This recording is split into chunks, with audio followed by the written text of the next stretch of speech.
இந்த செய்தியை உங்களுக்காக வழங்குவது அருண் மசாலா. 1983 ஆண்டிலிருந்து தரத்துடன் தன்மை மாறாத அறுசுவை சமையலுக்கான அருண் மசாலா.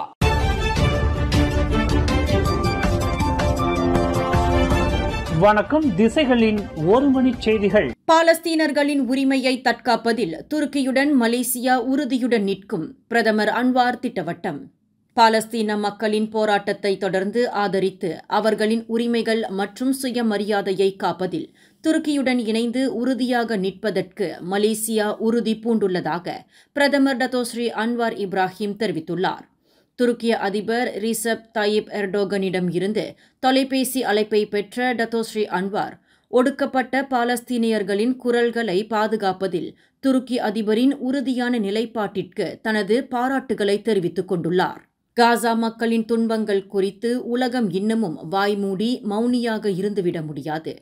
பாலஸ்தீன மக்களின் உரிமைகள் மற்றும் சுயமரியாதையை பாதுகாக்க கிடைக்கக்கூடிய அனைத்து வழிகளையும் திறன்களையும் பயன்படுத்துவதற்கான அதிபர் ரிசப் தாயிப் எர்டோகன் நிலைப்பாட்டை மலேசியா நிச்சயமாக வரவேற்கிறது, முழுமையாக ஆதரிக்கிறது என்று அன்வார் கூறினார். பாஸ் கட்சி தலைவர் தான் ஸ்ரீ அப்துல் ஹடி அவாங் தலைவர் பதவியிலிருந்து விலகக்கூடும் என்று கோடி காட்டப்பட்டுள்ளது. உடல்நலப் பிரச்சினையை எதிர்நோக்கியுள்ள மாராங் எம்பியான 77 வயது ஹடி அவாங் திரங்கானுவில் நடைபெற்ற கட்சியின் தலைமைத்துவ கூட்டத்தில் தனது விருப்பத்தை தெரிவித்துள்ளதாக கூறப்படுகிறது. நாளை சனிக்கிழமை நாடு முழுவதும் உள்ள முஸ்லிம் பெருமக்கள் ஹஜ் பெருநாளை கொண்டாடவிருக்கும் வேளையில் இன்று நாட்டில் பிரதான நெடுஞ்சாலைகளில் கடும் போக்குவரத்து நெரிசல் இருக்கும் என்று எதிர்பார்க்கப்பட்ட நிலையில் போக்குவரத்து சுமூகமாக இருப்பதாக அறிவிக்கப்பட்டுள்ளது. காலை முதல் மதியம் வரையில் போக்குவரத்து நெரிசல் இல்லை. ஆனால் கிழக்கு கரையோர நெடுஞ்சாலைகளில் மாலையில் போக்குவரத்து நெரிசல் ஏற்படலாம் என்று நெடுஞ்சாலை வாரியமான LLM அறிவித்துள்ளது. வடக்கு தெற்கு நெடுஞ்சாலையிலும் போக்குவரத்து சுமூகமாக இருந்த போதிலும் பீடோருக்கும் தாப்பாவிற்கும் இடையில் சற்று வாகன நெரிசல் ஏற்பட்டுள்ளதாக அது குறிப்பிட்டுள்ளது.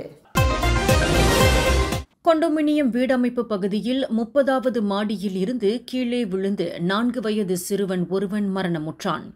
இச்சம்பவம் நேற்று வியாழக்கிழமை காலை 11 மணியளவில் கோலாலம்பூர் புக்கிட் ஜாலில் பகுதியில் உள்ள அடுக்குமாடி வீடமைப்பு பகுதியில் நிகழ்ந்தது. காலை 11:17 மணியளவில் கிடைக்கப்பெற்ற அவசர தகவலை தொடர்ந்து போலீசார் சம்பவ இடத்திற்கு விரைந்ததாக செராஸ் மாவட்ட போலீஸ் தலைவர் ஐடில் போல் ஹசான் தெரிவித்தார். சவ பரிசோதனைக்காக சிறுவனின் சடலம் சான்சலர் துவான்கு முஹ்ரிஸ் மருத்துவமனையின் சவக்கிடங்கிற்கு கொண்டு செல்லப்பட்டுள்ளது. சிறுவனின் இறப்பு திடீர் மரணம் என்று வகைப்படுத்தப்பட்டுள்ளதாக அவர் தெரிவித்தார். இதனிடையே அந்த அடுக்குமாடி வீடமைப்பு பகுதியின் கீழ்த்தளத்தில் விழுந்து கிடக்கும் சிறுவனின் உடலை கண்டு அவரின் குடும்ப உறுப்பினர் ஒருவர் கதறி அழும் காட்சியை கொண்ட காணொளி ஒன்று சமூக வலைதளங்களில் வைரலாகியுள்ளது. முன்னாள் நிதி அமைச்சர் காலஞ்சென்ற துன்டைம் ஜைனுடினுக்கு சொந்தமான இல்ஹாம் டவர் கட்டடத்தை மலேசிய ஊழல் தடுப்பு ஆணையமான SPRM 2வது முறையாக பறிமுதல் செய்து இருப்பது அறிவுக்கு பொருந்தாத விவகாரமாகும் என்று துன்டைமின் துணைவியார் நாமா காலிட் சார்பில் ஆஜராகியுள்ள வழக்கறிஞர்கள் ராஜேஷ் நாகராஜனும் சச்பிரிட்ராஜ் சிங் சோஹன்பாலும் வர்ணித்துள்ளனர். இது உண்மையிலேயே பழிவாங்கும் செயலாகும், சட்டத்தை மீறிய செயல் என்பதுடன் SPRM தனது அதிகாரத்தை தவறாக பயன்படுத்தி வருகிறது என்று அவர்கள் குற்றஞ்சாட்டினர்.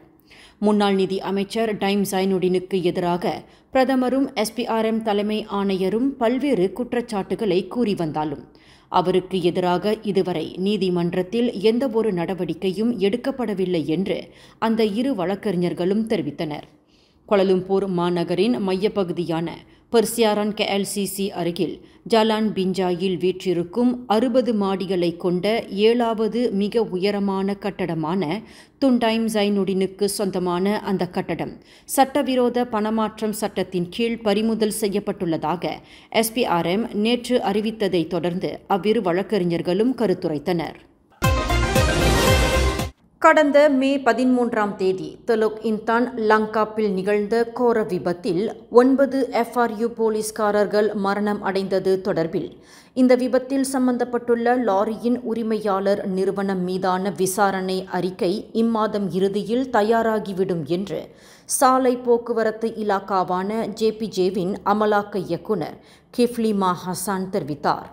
போலீஸ்காரர்கள் பயணம் செய்த FRU லோரிக்கும் கற்களை ஏற்றி வந்த லாரிக்கும் இடையிலான இந்த விபத்து தொடர்பில் 2019ஆம் ஆண்டு தரைமார்க்க போக்குவரத்து சட்டமான ABAD இன் கீழ் விசாரணை நடைபெற்று வருவதாக அவர் குறிப்பிட்டார். கட்டுமான தளத்தில் 8வது மாடியின் லிஃப்ட் குழியிலிருந்து கீழே விழுந்து அளவையாளர் ஒருவர் மரணமுற்றார். இந்த சம்பவம் நேற்று காலை 10:30 மணியளவில் பினாங்கு புக்கிட் முர்தஜாமில் உள்ள கட்டுமான தளத்தில் நிகழ்ந்தது.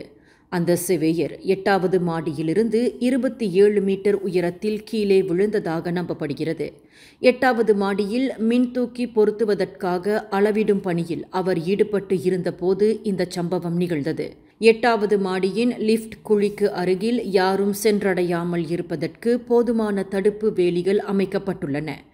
ஆனால் அவை போதவில்லை என்பது தாங்கள் நடத்திய விசாரணையில் தெரியவந்துள்ளது என்று பினாங்கு மாநில சுகாதார மற்றும் வேலையிட பாதுகாப்பு இலாக்காவின் இயக்குனர் ஹர்சோரி அஸ்ரி தெரிவித்தார். 41 வயது செவேயர் கடும் காயங்களுடன் சம்பவ இடத்திலேயே மாண்டார். இந்த விபத்து தொடர்பான விசாரணை முடியும் வரை கட்டுமான பணிகள் நிறுத்தும்படி உத்தரவிடப்பட்டுள்ளதாக அவர் மேலும் கூறினார். இந்த செய்தியை உங்களுக்காக வழங்கியது அருண் மசாலா. 1983ஆம் ஆண்டிலிருந்து தரத்துடன் தன்மை மாறாத அறுசுவை சமையலுக்கு அருண் மசாலா. மேலும் செய்திகளை தெரிந்து கொள்ள கீழே இருக்கும் பெல் பட்டனை அழுத்துங்கள். உங்கள் மகிழ்ச்சியை வெளிப்படுத்த லைக் மற்றும் ஷேர் செய்யுங்கள். தொடர்ந்து திசைகளோடு இணைந்திருக்க சப்ஸ்கிரைப் செய்யுங்கள்.